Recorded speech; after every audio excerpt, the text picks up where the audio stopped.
그럼 이재명 당대표의 속개토론으로 더불어민주당 제7차 최고위원회의를 속개하겠습니다. 네, 회의를 속개합니다. 내 발언은 맨 마지막에 할 테니까. 예. 그럼 먼저 박찬대 원내대표의 발언이 있겠습니다. 헌법 부정하는 역사 왜곡 교과서 묵과할 수 없습니다. 위안부를 축소하고 독재를 장기 집권으로 미화하고 친일파를 옹호하는 괴이한 역사 교과서가 은근슬쩍 검정을 통과했습니다. 누가 봐도 분명한 역사 쿠데타 시도입니다. 친일 매국 뉴라이트가 이 정권의 기본 역사관이고 국정의 핵심 철학입니까? 헌법을 부정하는 것은 대한민국의 정체성과 정통성을 부정하는 것이고 그런 행위를 일컬어 매국이라고 합니다. 매국 행위를 하는 자를 매국노라고 합니다. 이 정부의 매국노가 얼마나 판을 치고 있길래 친일 굴종 외교로 일관하고 중요한 것은 일본의 마음이라고 주장하며 아예 일본 정부가 역사 왜곡 교과서를 펴내는 것까지 따라하고 있는 것입니까? 이러다 교과서에 독도는 일본 땅, 동해는 일본 해라고 표기할까 두렵습니다. 미래 세대들을 왜곡된 역사 인식으로 쇠뇌시켜 식민 지배를 합법화하고 대한민국의 정통성과 정체성을 말살하려는 의도가 아닌 이상 이런 역사 왜곡 교과서가 검정을 통과할 수 없습니다. 정부는 즉시 검정을 취소하고 책임자를 문책하십시오. 헌법을 수호할 책무를 지닌 윤석열 대통령도 이번 사태에 대해 직접 국민께 해명하길 바랍니다.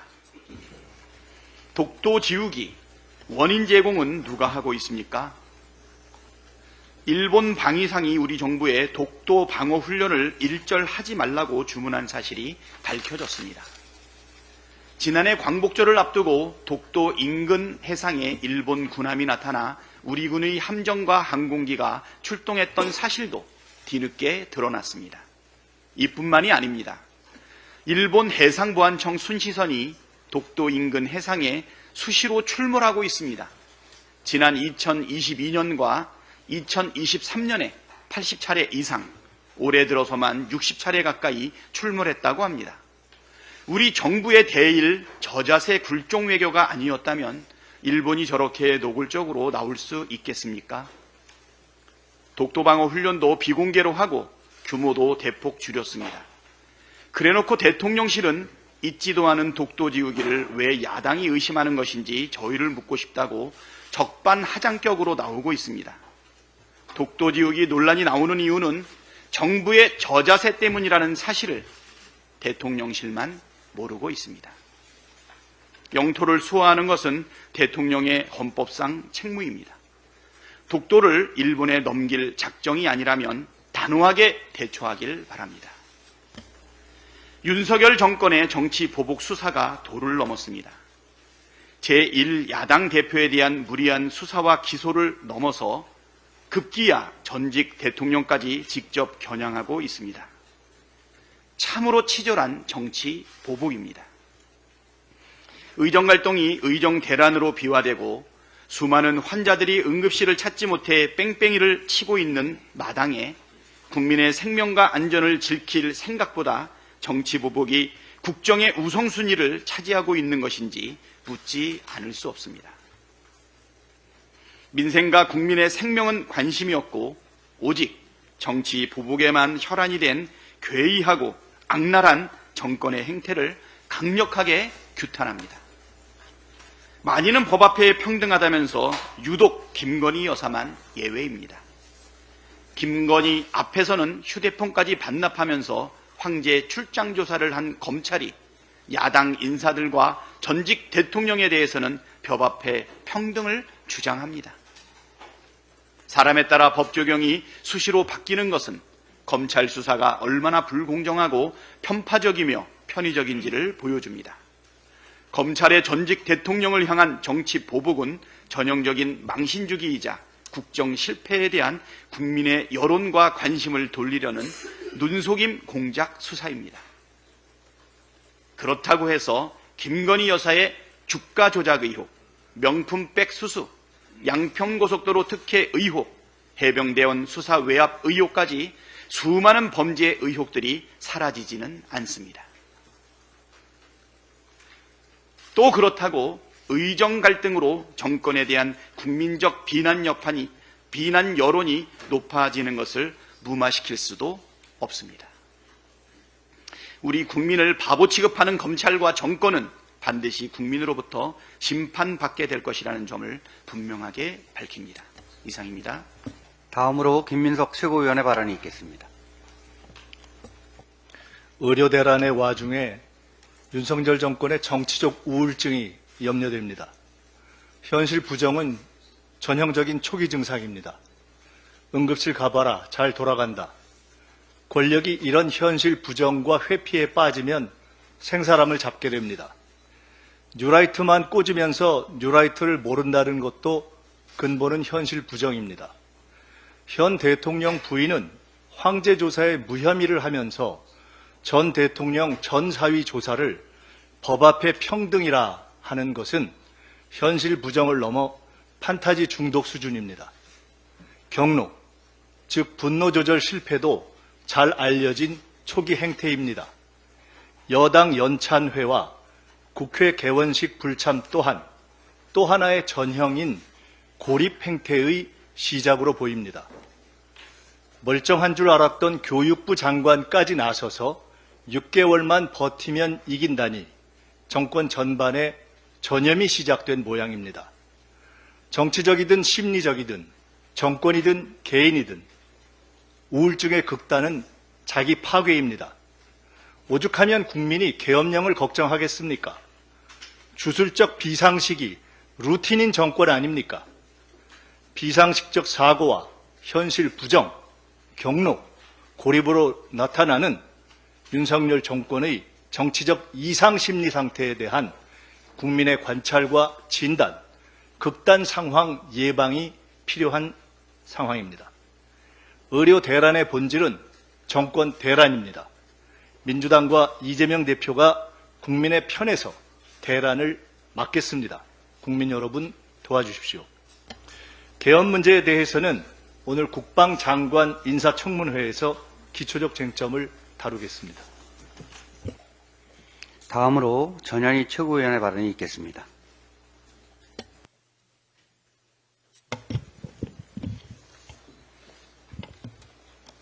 일수차천이라는 한자 용어가 있습니다. 손바닥으로 하늘을 가릴 수 없다라는 뜻입니다. 윤석열 정권은 임기 내내 사정기간을 앞세워서 야당과 지난 정부 인사들을 탄압하고 정치적 수사를 일삼았습니다. 결국 정치 보복의 칼끝이 향한 곳이 전임 대통령입니까? 불과 며칠 전에 윤석열 대통령은 국정 브리핑을 통해서 민생 현안에 집중하겠다라고 밝혔습니다. 그런데 그 말이 끝나기가 무섭게 검찰을 앞세운 전 정권 겨냥 정치 보복 수사에 열을 올리고 있습니다.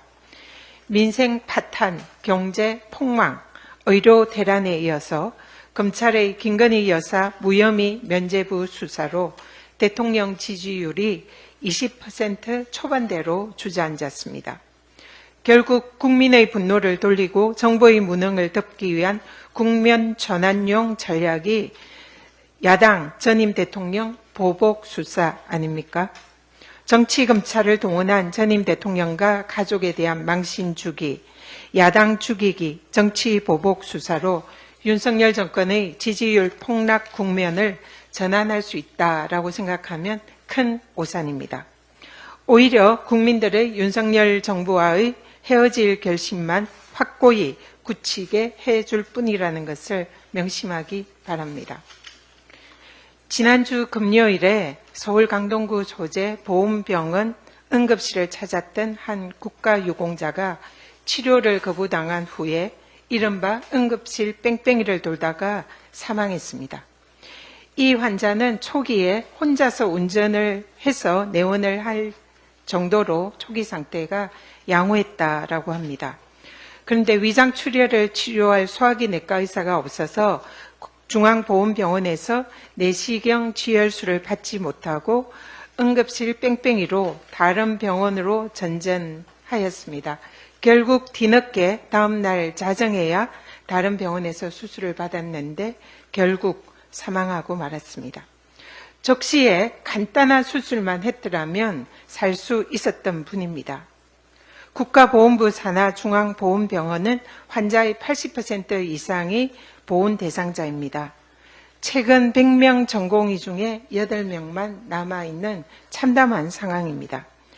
나라를 위해 헌신했던 국가유공자들의 생명과 건강마저 국가가 지켜주지 못하고 있습니다. 근데 문제는 의료대란으로 제때에 치료받지 못해서 사망하거나 중증에 이르는 환자들의 숫자와 실태 파악이 전혀 되지 않고 있습니다. 환자의 사망 추계는 5월까지만 통계청이 자료를 내놓고 있습니다.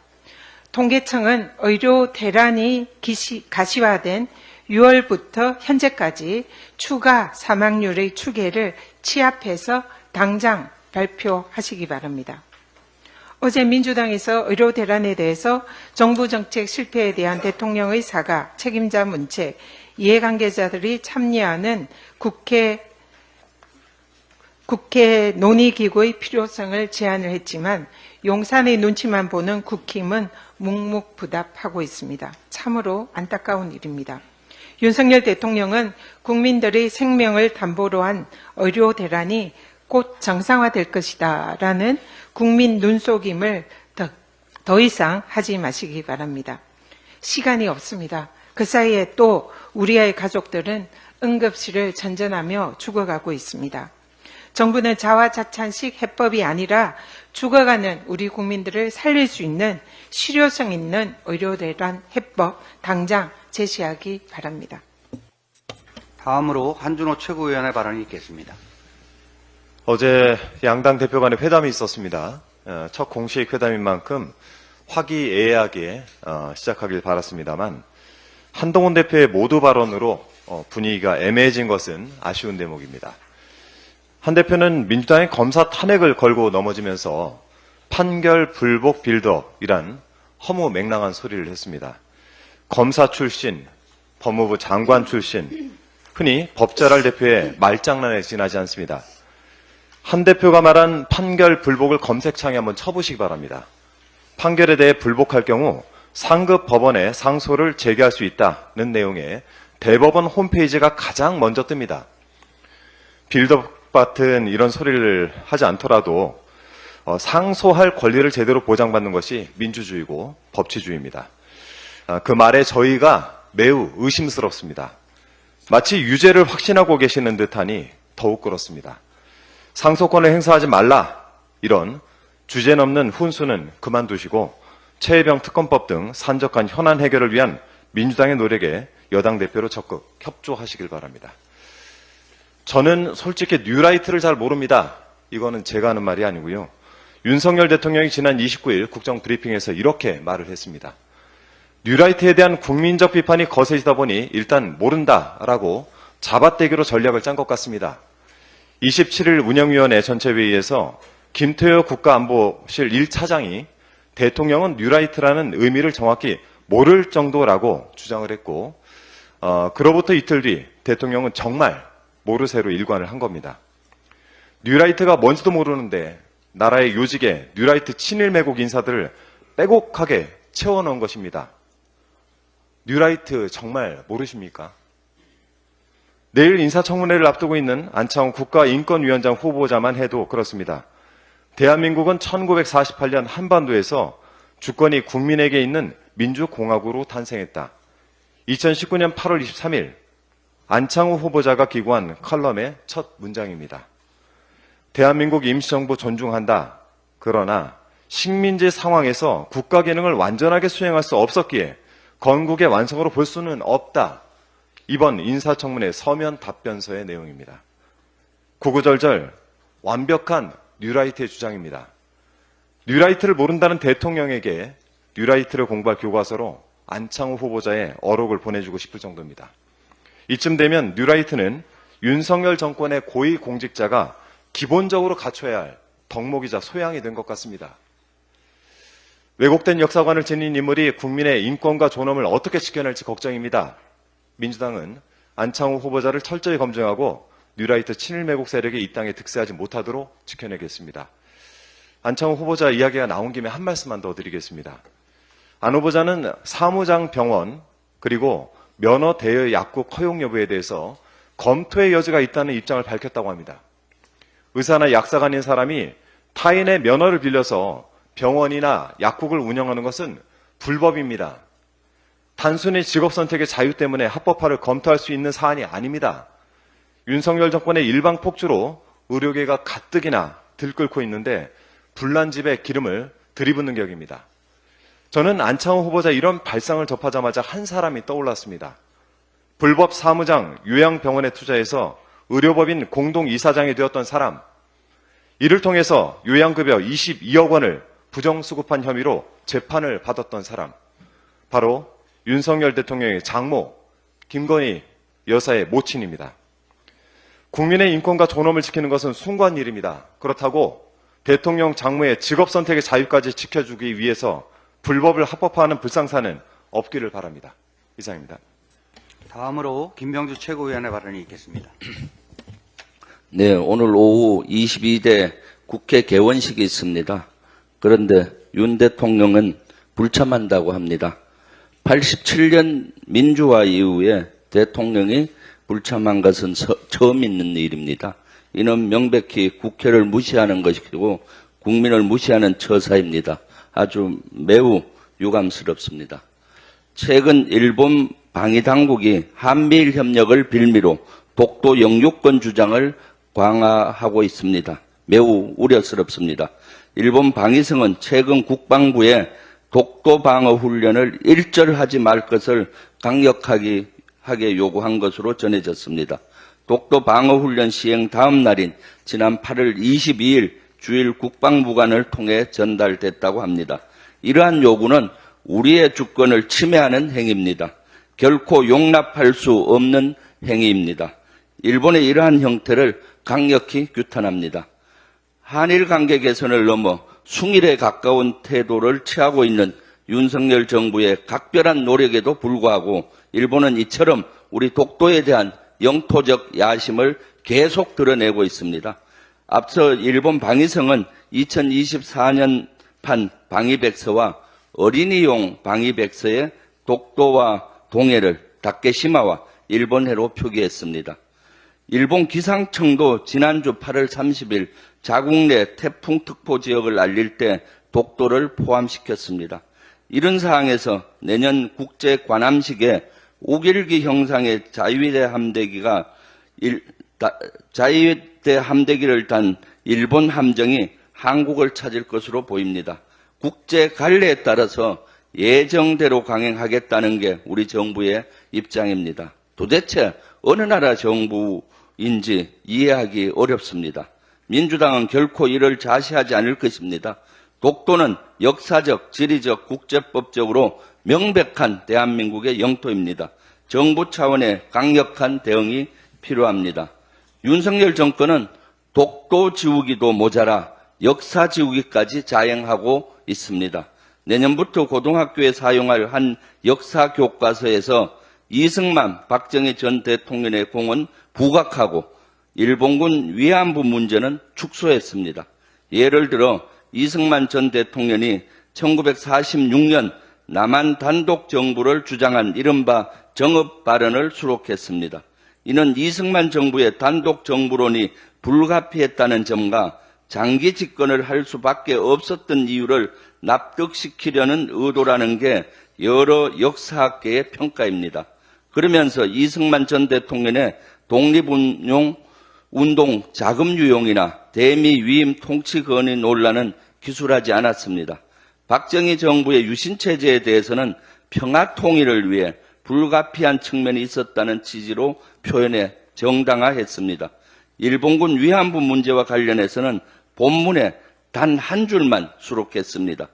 특히 교과서는 청소년 역사 교육에 장기적이고 지속적인 영향을 미칩니다. 특정 인물이나 사건을 부각하고 축소하는 왜곡이 있어서는 절대 안 되겠습니다. 논란이 된 교과서에 대해서는 그 내용을 철저히 검증하고 즉각 개선할 것을 촉구합니다. 이상입니다. 다음으로 이현주 최고위원의 발언이 있겠습니다. 네, 오늘 윤석열 대통령께서 국회 개원식에 87년 민주화 이후 처음으로 불참한다고 합니다. 국회 정상화를 주장을 하시는데요. 정상화해야 할 것은 국회가 아니라 대통령 자신이다. 이렇게 말씀드리겠습니다. 거부권을 밥 먹듯이 행사하면서 사실상 상시적으로 국회 의결 요건을 과반이 아니라 3분의 2로 만들고 있습니다. 이것은 실질적인 헌법 위반 행태이고 위헌적 행태를 계속 반복하고 있다. 이렇게 경고하겠습니다. 윤석열 대통령은 마이너스의 손, 도자기 박물관에 들어간 코끼리라는 얘기들이 국민들 사이에서 얘기가 나오고 있습니다. 아주 놀라운 경지입니다. 손대는 것마다 망가뜨리고 안 하니만 못한 결과를 초래하고 있습니다. 의료개혁은 이제 엄청난 의료 재앙으로 귀결되고 있고 노동개혁한답시고 노사관계 망가뜨리고 사교육개혁한답시고 사교육시장을 더 극성떨게 만들었고 한일 관계는 우호적 발전을 넘어서 숭일 매국으로 탈원전 보고는 아리백 포기로 연결되고 있습니다. 부동산 정책은 공급 증대 실패로 집값 불안과 가계부채 급증으로 이어져서 내수 부진의 원인이 되고 있습니다. 연금 개혁도 자동 안정화 장치 등을 섣불리 도입한다면서 오히려 수급액이 줄어들 수 있어서 연금 토대를 무너뜨리지 않을까 걱정이 됩니다. 무슨 생각을 하는 건지 대통령이 국정에 대한 기본 이해가 부족하다 보니까 아무거나 덥석 받아서 지르고 오기로 문제 제기하면 오기로 밀어붙이면서 오히려 더 심화시키고 있습니다. 공정과 상식은 김건희 여사를 필두로 불공정과 몰상식의 상징이 되고 있습니다. 대한민국에서 가장 시급히 개혁해야 할 대상은 다름 아닌 윤석열 대통령 자신입니다. 의료 대란과 관련해서 한 말씀만 더 드리겠습니다. 10년 후에 의료 체계를 해결하려고 지금 당장 살 수도 있을 국민들이 억울하게 죽는 일이 속출하고 있습니다. 응급실 뺑뺑이 필수 과목 수술 인력 부족으로 정상적 의료 시스템이었으면 살 수도 있었을 국민들이 죽어나간다고 한다면 이것이 의료 개혁입니까? 아니면 의료 재앙입니까? 이것은 정부 대통령의 소신이 아니라 오기이자 독선이라고 봐야 됩니다. 국민의 생명이 대통령 자존심보다 중요합니다. 어떤 소신도 국민의 생명보다 중요할 수 없습니다. 모든 논쟁을 다 뒤로하고 국민을 우선 살리고 봐야 한다고 생각합니다. 추석을 넘기고 올해 말 내년 초가 지나면 손 쓸 수 없는 지경이 될까 봐 겁이 덜컥 납니다. 10년 후에 의사 증원시키자고 지금 당장 국민들을 죽일 수는 없습니다. 거기다가 대통령은 의료비가 내려갈 것이라고 하는데 과연 그럴 것인지 의심스럽습니다. 당장 응급실 문턱부터 올라가고 있습니다. 의료비는 이대로면 더 올라갈 것이라고 예상이 됩니다. 과연 이게 윤석열 대통령이 바라는 것입니까? 국민이 죽어나가는데도 눈 하나 깜짝하지 않고 내가 어쩌란 말이냐 하는 식의 국정 브리핑을 보면서 국민들은 저 사람이 과연 대한민국 대통령이란 말인가 라는 생각에서 소름이 끼쳤다라는 것을 말씀드립니다.